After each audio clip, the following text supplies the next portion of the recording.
Assalamualaikum warahmatullahi wabarakatuh.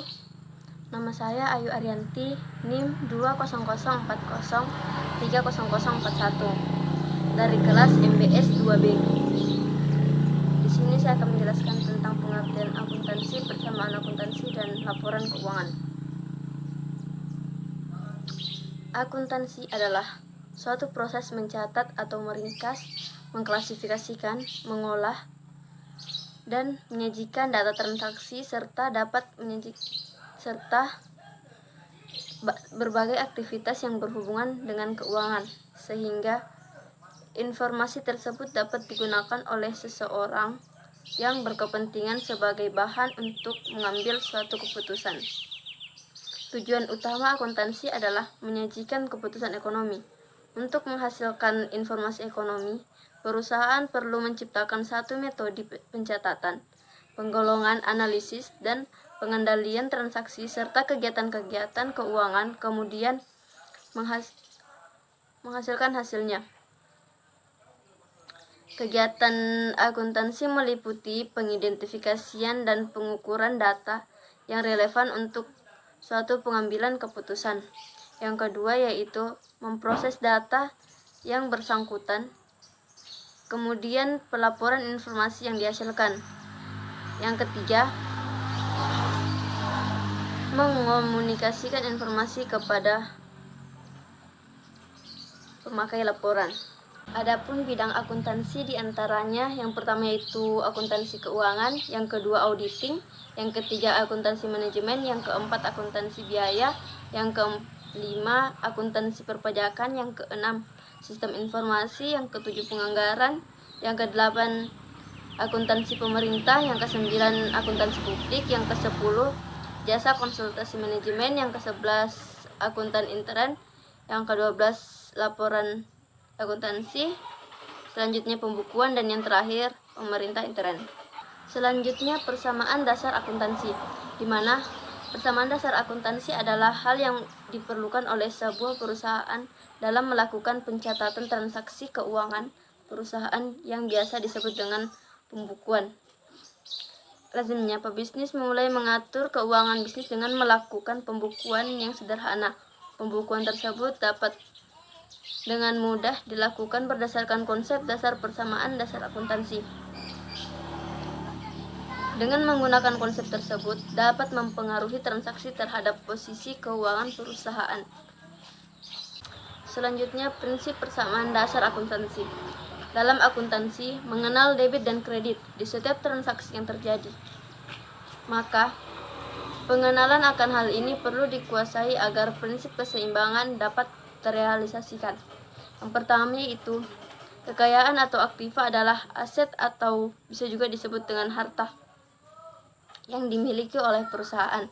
Yang kedua yaitu hubungan antara harta dengan hak atas kekayaan. Dan yang secara teori hak atas kekayaan ini terbagi menjadi dua berdasarkan asal-usulnya. Yang pertama yaitu hak yang berasal dari kreditur dan hak yang berasal dari pemilik perusahaan. Kemudian manfaat persamaan dasar akuntansi. Secara umum, manfaat persamaan dasar akuntansi ini berguna untuk mengetahui adanya perubahan nilai dari harta atau kekayaan pada suatu perusahaan,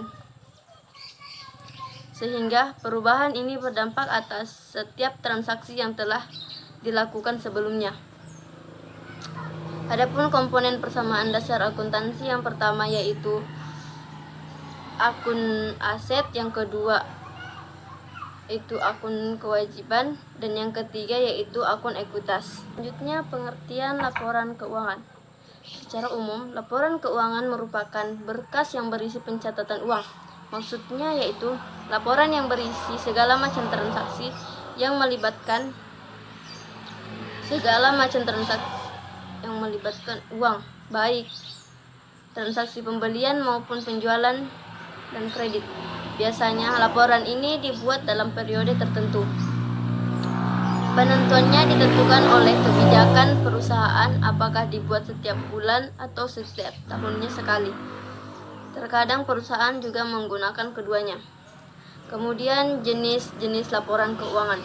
Yang pertama yaitu laporan laba rugi, yang kedua laporan arus kas, yang ketiga laporan perubahan modal, kemudian yang keempat laporan neraca, dan yang kelima yaitu catatan atas laporan keuangan. Fungsi dari laporan keuangan ini untuk bisnis yaitu untuk menilai kondisi usaha sebagai bahan evaluasi, dan yang ketiga bentuk pertanggungjawaban perusahaan. Adapun ayat yang berkaitan dengan materi ini yaitu Quran Surah An-Nahl ayat 90, yang artinya sesungguhnya Allah menyuruh kamu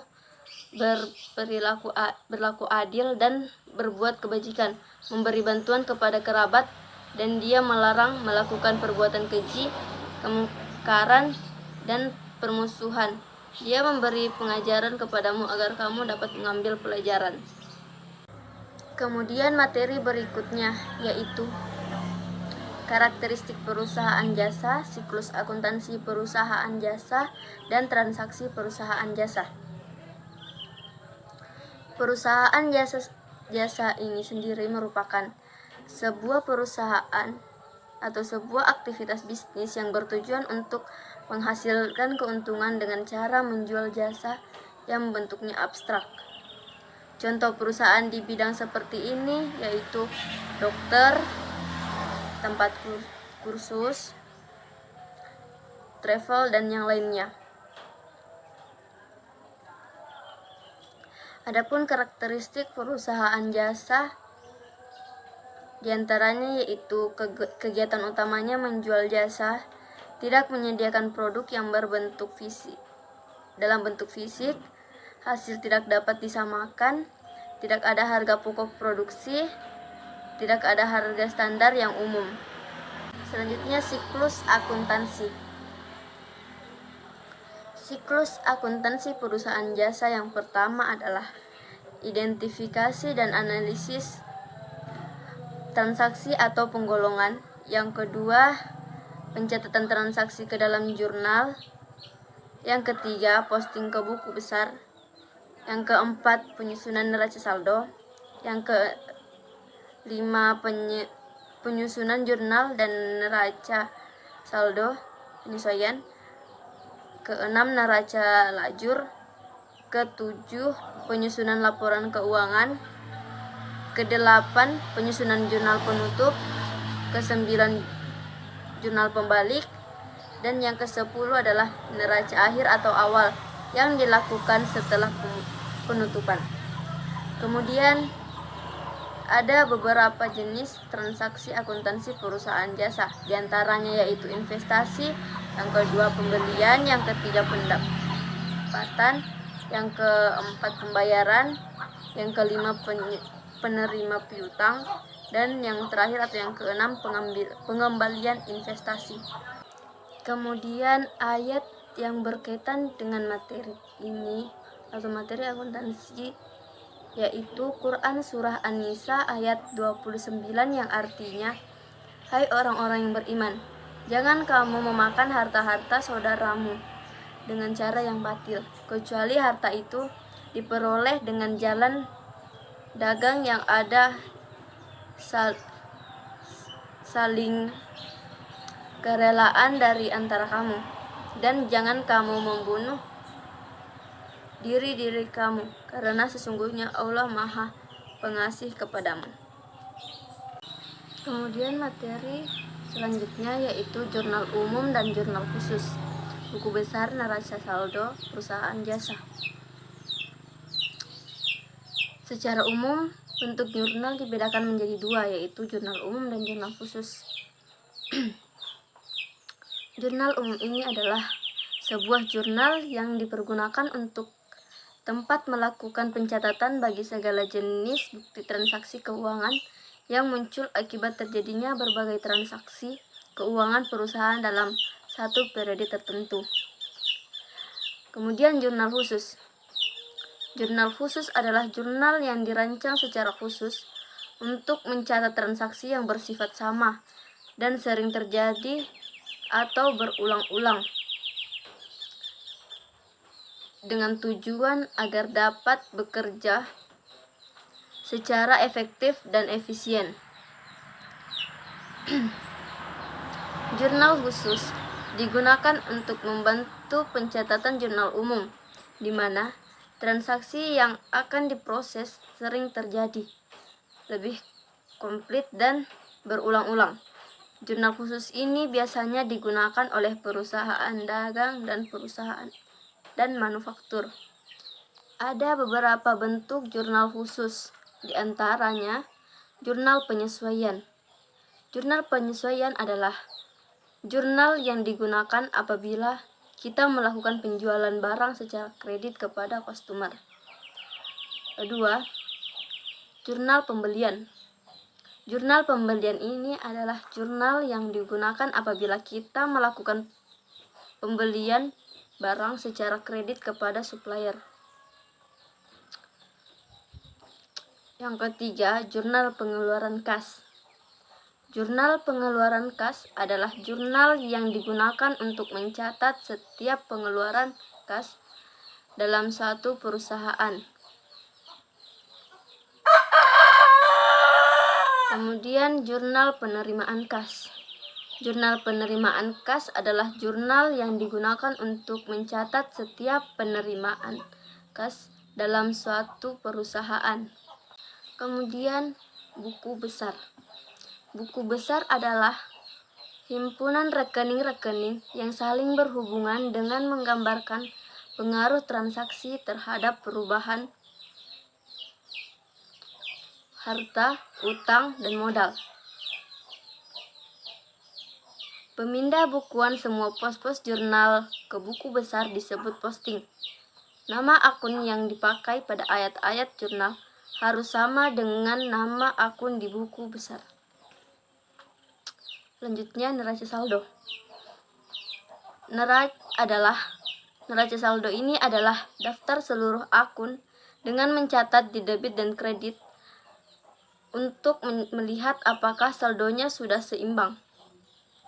Apabila perkiraan-perkiraan buku besar telah didebit dan dikredit untuk setiap transaksi selama satu periode akuntansi.